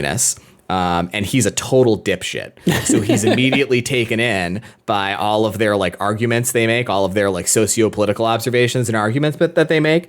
And all the arguments they make are absurd. And Baird is a total dumbass. And that's what you're supposed to think about him. And I think that is a much more informative depiction of what this was, right? Because it's absurdist. This is not only this is a Coen Brothers film, right? But it's my second Coen Brothers recommendation of the podcast, and the Coen Brothers are my favorite directors. But we talked about Fargo before. Fargo has an absurdism to it, but it's much more serious, I think, than this. This is like, it's a little bit of a goofy comedy. It's pretty funny. And I think goofy comedy is the appropriate lens to put on this. I also think that Eddie Mannix is a very informative character to talk about in the context of this discussion, because he is a man of, I think, moral nobility, but in a totally different way than David Merrill is in this film. What was this film called? Guilty by Suspicion, in the film that we watched today. Eddie is, I think, looking at his role in the world very differently from the way that David looks at his role in the world. I think that it is a pretty noble way to think about things. And I think it's probably, to my earlier comments, the way most people are likely to think about this, even though they'd like to think they wouldn't be like Mannix in this film. He's just trying to do a good job at his job, and he really likes, the intoxicating power of being really good at something, right? He's an amazing fixer. It's really fun to watch. Like, he's just like so good at it, and all of the conversations and everything he's doing. And Josh Brolin is tremendously compelling in the role. It's an amazing performance. And he sees the things going on around him, and he's very Catholic, and he seems like a very morally upstanding person. And so it's easy to imagine that he sees the absurdity of these things that are going on around him, but it's going to happen anyway. And so what he sees is, I really love movies and I like doing my job. And so the role Eddie Mannix, am going to play in this whole situation is I'm just going to put my nose down and do a good job and try to make sure movies keep getting made in some way, and like, that is also a noble way to live in an unjust world, is to think like, I am going to find the least capitulation that I have to do in order to continue making things happen, in order to continue creating like this creation or this value or this innovation or whatever it is that I want to make. Yeah, it's a great depiction of somebody who just really loves the movies and like how he found his way through this period of Hollywood history. I love it. I love Hail Caesar. It's not a perfect movie. I think it's like probably a 4-star for me. It's not one of the best Coen Brothers movies by any means, but it's quite nice. And I think you should watch it. It's a cool Red Scare movie. You got anything you want to say about that, Mike? I think it works really well as a companion piece to Guilty by Suspicion, because Guilty by Suspicion, it's approaching this issue with somber realism, and to what you just said, Hail Caesar is looking at the Red Scare, looking at this whole situation through this satirical and absurdist lens, and I really like that. I think it's a great contrast. It's laugh out loud funny, but it's still touching on these real and serious topics, but doing it in a way that, like you said, only the Coen brothers could do. Yeah. Oh, so there you go. A couple of great recommendations this week. I certainly we both co-signed them all. So with that being said, I think now it's time to roll. What are you hoping for this week, Mike? As with every week until we get it, I'm hoping for Silver Linings Playbook. You and me both, sister. Fingers crossed. 82. I thought it was 83. Oh. It's 83. Well, is that why we didn't get it before? Manifest the number 83. Yeah, maybe I've been manifesting the wrong number. All right. I'm going to roll the die and... Fucking hell. I have no idea what this is going to be. I rolled 10. Hey, I rolled what is supposed to be a good film. We've never seen it before, but it's the 1973 Martin Scorsese film Mean Streets. How exciting. Wow, that's great. I'm really excited that we got an older De Niro film. I think that's really nice. Me too. It's been a while. Yeah. We've been kind of stuck in the 90s and early aughts. But this is really exciting. Yeah, this is an American crime drama film starring Robert De Niro and Harvey Keitel. That's really exciting. And I'll tell you the first sentence of the reception section. Mean Streets received immense critical acclaim on its release. A good movie. It's exciting. They're so few and far between. Yeah, like a good one so soon after Midnight Run, too. Like, that's exciting. Great. Okay, well, I'm really excited for that. Yep, me too. That's really exciting. Looking forward to talking about it next week.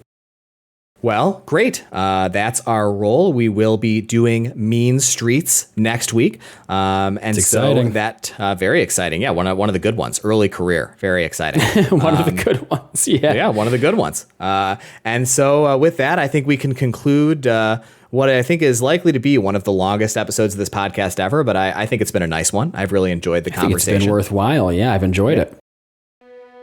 Yep. So let me take a moment here to thank some folks. First and foremost, of course, I would like to thank you all, citizens of De Niro Nation, for coming along with us on this journey week in and week out. I'd like to thank you, Mike, my co-host. Thanks for being here with me. And I would like to thank my lovely wife, Caroline, aka Bad Cree, for doing our podcast's beautiful art. I would like to invite you to follow Mike and I on Letterboxd. He is Mike Back at You, and I am Mike the Fab. And please, for the love of God, rate us 5 stars on Spotify or podcast app or wherever you do it.